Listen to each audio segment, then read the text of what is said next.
folks, in my last video I mentioned I'd be going all the way to Australia in my little airplane. It's done. On September 2nd I flew Kerry, New Zealand to Norfolk Island, and on September 4th I went the rest of the way from Norfolk Island to Gold Coast Airport via Lord Howe Island. My airplane Eve is not here. She's in a hangar in southeastern Queensland in a little town called Boona, over 1,200 nautical miles away. She's the guest of Ultimate Aero at Boona Aerodrome. I effectively had to cross three borders: Norfolk Island, Lord Howe Island, and Australia at Gold Coast Airport. I'll explain. Norfolk is in Australian territory. Although there's customs and biosecurity there, you haven't entered Australia yet. Lord Howe Island is an Australian airport, but it's not a first point of entry. They do allow you to stop for a refuel, but you need permission. This is a two-step process. You first of all have to apply to the Department of Agriculture, Forestry and Fisheries to land at a non-first point of entry airport for refueling. Then after they grant you permission for the refuel, you then have to apply to Lord Howe Island Board for permission to land. Then they send you an invoice for landing fees and biosecurity check, about $200 Australian. You pay this, and hopefully you get permission to land. With Lord Howe Island sorted, I was almost good to go, with the nearest first point of entry being Gold Coast Airport with the customs and biosecurity. I was also going to be operating Eve for several months, so I had to arrange a temporary import permit for her with the Australian customs.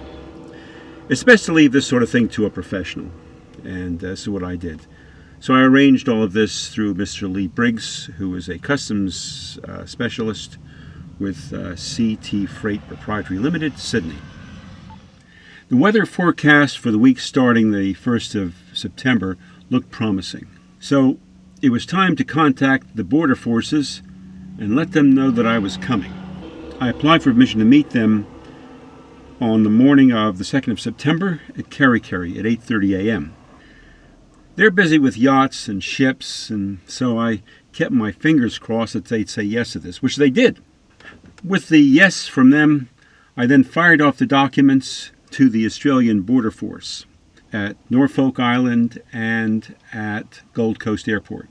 Well, my problems weren't over. I checked fuel availability for Norfolk Island. I did this with the burnt pine fuel, and they told me that there was no avgas on the island, that there was some issue with delivery or ordering or something like that. So now I use Z Premium 95 for my 912 Rotax engine. So MoGas is fine. In fact, the preferred gas for a Rotax is motor gas. The octane rating for local gasoline available at the pumps on Norfolk is 91, which is, I don't know, kind of low. I didn't feel comfortable with that. So to be safe, I filled up my wings and the ferry tank with 100 octane avgas here in New Zealand prior to departure. Then whatever I put in the tanks at Norfolk, the 91, well, we get diluted by the 100 octane fuel, which would probably give me a reasonable octane. Well, here I am, about to climb into my aircraft, early in the morning at Parakai on September 2nd, for the flight to Kerry. Photograph was taken by my buddy Francois Baez, who came out to help me get the aircraft ready and to see me off. I met the New Zealand Border Force at Kerry about 8:30 a.m. on the Tuesday morning, and also topped up the aircraft fuel. I departed Kerry Bay of Islands 2100 UTC around 9 a.m. local time.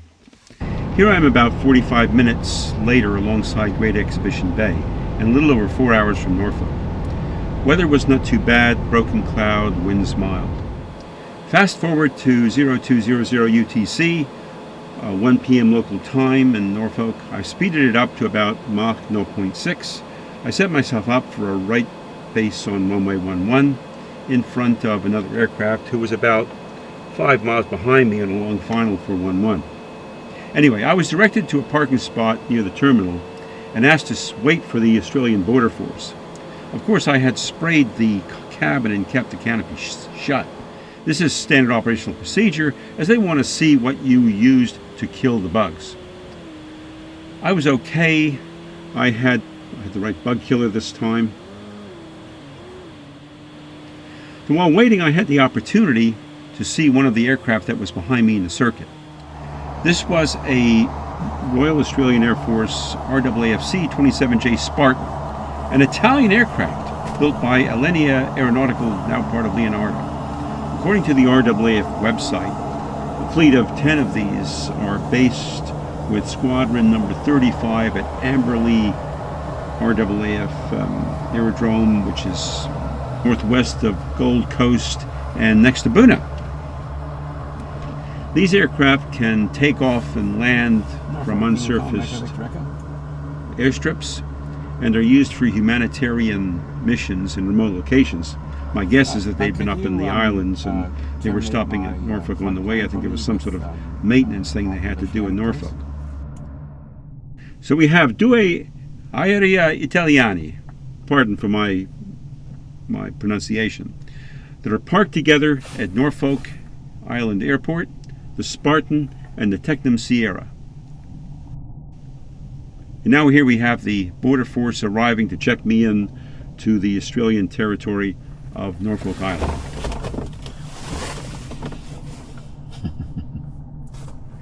The next day I made a couple of trips to gas stations on Norfolk Island to pick up some 91 octane for my airplane. I got about 80 liters of it. I also did some sightseeing. I revisited Emily Bay. I reported on this in my last video. Some wonderful coral, very, very close to shore there. Lots of local fish to see. Wonderful place. Anyway, I found a sea turtle. There's a story about a turtle named Doris who was very sick and was nursed back to health by the locals. And so who knows, maybe perhaps I saw Doris feasting on some of the meadowland between the coral and the shore. But they've got a lot of turtles here. I also visited Cascade Bay. This is on the northern side of the island. It's the site of an old whaling station, and there's a pier here, one of the two big piers in Norfolk, the other's at Kingston on the southern side. This is used for unloading goods from the supply ships. And here you can see the crane being used for lowering a little boat into the water. The third place I'm wanting to show you is Ball Bay on the southeastern side of Norfolk and next to Kingston. It's named after Henry Lichbird Ball, commander of His Majesty's Armed Tender Supply. The Armed Tender Supply was one of the first fleet of 11 British ships that sailed from Portsmouth on the 13th of May, 1787 to establish the colony of New South Wales.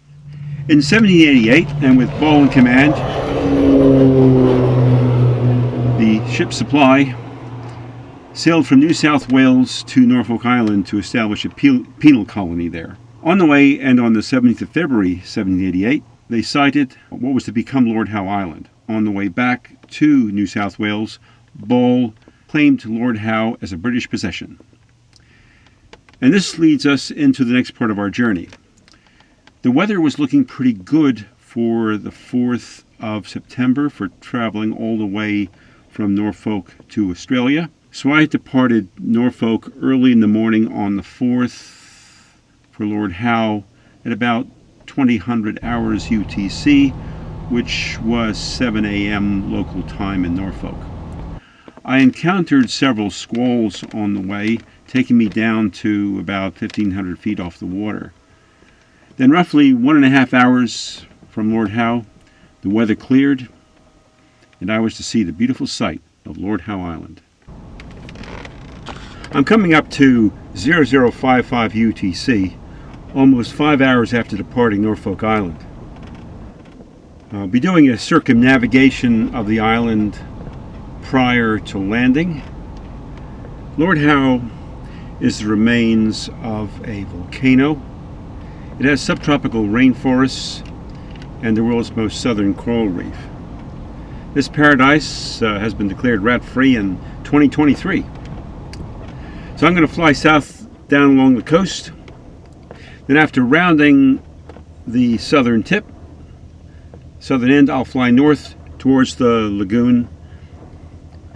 I'll be landing on runway 28. And pilots are warned about avoiding dangerous crosswinds.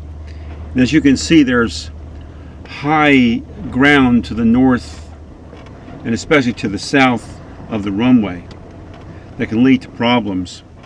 So I fly south along the eastern coast of Lord Howe Island. If I turn around and look to my right, I'll see runway 28.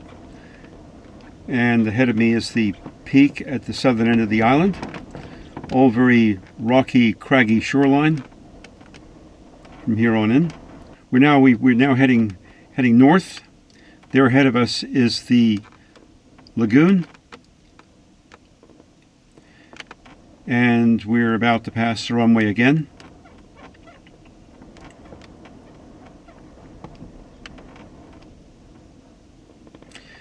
It was just a little bit beyond here that I passed some birds, and I thought to myself, Ian, time to go a bit higher. So as I'm getting towards the northern end, I'll be upping my altitude a bit and turning around to set myself up for a landing on 28. I'll be doing a right base onto 28 shortly. Line myself up with 28 ahead of me.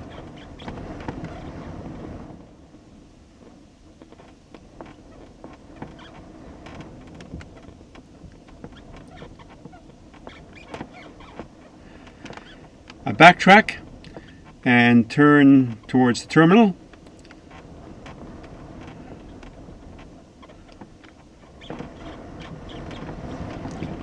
I park the aircraft,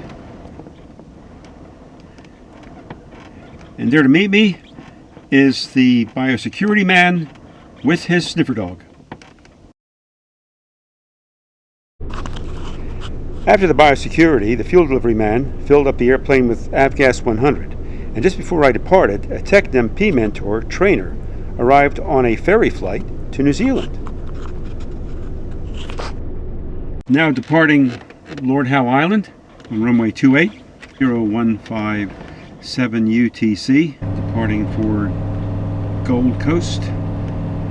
I've got plenty of time under my belt to get there before dark. So we fly out over the lagoon and say goodbye to Lord Howe Island. Sadly, I couldn't get out and look at it, just wasn't allowed to. But I'll come and see it on the way back and have a really good look and maybe even go in for a swim, or rather for a snorkel. So now I fast forward. I'm very close to Gold Coast Airport. Up to now I have been doing hourly position reports to Brisbane Centre. Then they got me to listen in on the VHF radio for instructions from Air Traffic Control Gold Coast. The Gold Coast controller got me to do a circle before joining the final for runway 32, behind a Jetstar flight. It was such a relief to get this last part of the journey over with. I was tired and was also nervous about the air traffic control communications on landing. Somehow it all went well, and we were safely on the ground. I was marshaled to a location just beyond the international terminal to wait for customs and biosecurity. They confirmed that my insecticide was okay, so I could open the cockpit, get out, and stretch. Most importantly, Eve was cleared to enter Australia. As I said goodbye to the Border Force officers, I noticed that they were carrying away my insecticide. They were confiscating it. I was told that for me, the insecticide is single use. Even if I used a microscopic amount for my little cockpit, I still had to surrender it. Well, it's best to know when to give up. There's no point in arguing over some bug killer. The next day, I was off to Boona to arrange for ZK Echo Victor Echo's accommodation at Ultimate Aero. Sitting in a different airplane. I'm back in Little Eve. Wearing the same shirt, but I'm wearing shorts now. Beyond the hangar here is the Queensland sun. So that's basically the end of the story about the trip across the Tasman. And the new adventure awaits to explore the Great Southern Land. So here I'm at Ultimate Aero, and the adventure continues. So that's all from me, and fly safe. As they all say, keep the blue side up. Bye-bye.